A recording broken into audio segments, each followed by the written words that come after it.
Mukunda jewellers మొట్టమొదటి factory outlet ఇప్పుడు కూకట్పల్లి, కొత్తపేట్, సోమాజిగూడ మరియు ఖమ్మంలో. జై గణేశ. ప్రస్తుతం భారతబాద్ గణపతి శోభాయాత్రను ముగించుకుని మరి కాసేపట్లో ఆయన తన తల్లి గంగమ్మ ఒడికి చేరబోతున్నాడు. ప్రత్యేకంగా చెప్పుకోవాలి, శోభాయాత్ర చాలా వైభవంగా జరిగింది. భారతబాద్ గణపతి ఎక్కడైతే కొలువై ఉన్నాడో అక్కడి నుంచి చూసుకుంటే దాదాపుగా 6 గంటలకు స్టార్ట్ చేశారండి. ఎందుకంటే నిన్నటి రోజున 11 రోజులు పూర్తయ్యాయి. ఉద్వాసన పూజతో పూర్తయిన తర్వాత విగ్రహాన్ని కదపడం కావచ్చు, ఇవాళ తెల్లవారుజామునే విగ్రహాన్ని ఊరేగింపుగా తీసుకుని వచ్చారు.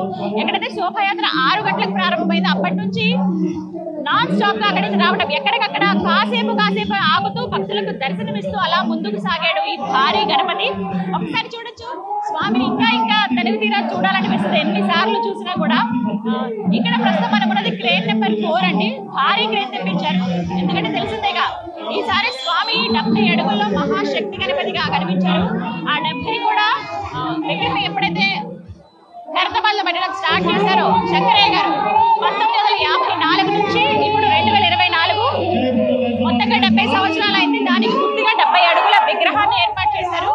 ఈ నేపథ్యంలో ఈసారి ఎంతో సుందరంగా స్వామి వారు ఉన్నారు. 7 ముఖాలతో అంటే సప్త ముఖాలతో మహాశక్తి గణపతిగా స్వామి దర్శనమిచ్చారు. ఇరువైపులా బాలరాముడు కావచ్చు, రాహుకేతువులు కావచ్చు, కనుక ముక్త మనోహరంగా ఉంటుంది స్వామి రూపం చూడగానే. అలా చూస్తూ ఉండాలని అనిపిస్తుంది. ఎంతో మంది భక్తులు వారి జన సందోహం అంటే ప్రత్యేకించి చెప్పుకోవాలి ఎంతమంది వచ్చారంటే ఈసారి ఎక్కడికక్కడ ప్రతిసారి అంచనాలకు మించి మనకి స్వామి కనపడుతుంటారు. అంచనాలకు మించే భక్తులు శోభాయాత్రలో పాల్గొంటూ ఉంటారు.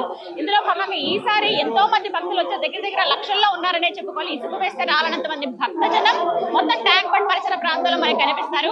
శోభాయాత్రలో పాల్గొన్న వాళ్ళు కూడా అంతే మంది ఉన్నారు. అలా నెమ్మదిగా అడుగు వేసుకుంటూ మొత్తానికి క్రేన్ నెంబర్ 4 దగ్గరికి చేరుకున్నారు. మరి కాసేపట్లో ఆ గణపతిని నిమజ్జనం చేయబోతున్న దానికి ఏర్పాట్లు అన్ని కూడా ముందు రోజే పూర్తి చేసేశారు. ఓవైపు పోలీసుల బందోబస్తు కట్టుదిట్టంగా ఉందని చెప్పాలి.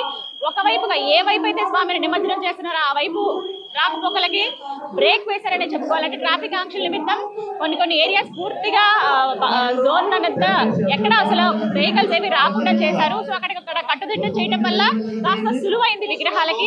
భారీ విగ్రహం కదా, దానికి తగ్గట్టుగా ఏర్పాట్లు తీసుకున్నారు. ఒకవైపుగా అసలు ఎవరి పబ్లిక్ ని కామన్ పీపుల్ ఎవరైతే ఉంటారో వాళ్ళు ఎవరిని అలౌ చేయట్లేదు. కేవలం పోలీసులు, మీడియా వాళ్ళు మాత్రమే ఇటువైపు, ఎందుకంటే ఇక్కడి నుంచి తీయడానికి వీలుగా ఉంటుంది. అటువైపుగా చూడొచ్చు బారికేడ్లు వేశారు. ఆ బారికేడ్లు అవతల వైపుగా కామన్ పబ్లిక్ ఎవరైతే ఉంటారో వాళ్ళందరూ కూడా అక్కడి నుంచి స్వామిని చూసే అవకాశం కల్పిస్తున్నారు. ఇక ఇక్కడ చివరిగా పూజలు చేస్తారు. ఆ పూజల అనంతరం స్వామిని నిమజ్జనం చేస్తారు. ముందు ఏవైతే విగ్రహాలు ఉన్నాయో శివపార్వతుల కళ్యాణం కావచ్చు, విష్ణుమూర్తి లక్ష్మీదేవుల కళ్యాణం కావచ్చు, ఆ విగ్రహాలు ముందుగానే నిమజ్జనం అయిపోయాయి. ఇప్పుడు ఆ తర్వాత స్వామి, అలాగే బాలగణపతి, అలాగే రాహుకేతులు, ఈ 3 విగ్రహాలు ఒకేసారి నిమజ్జనం చేస్తారు.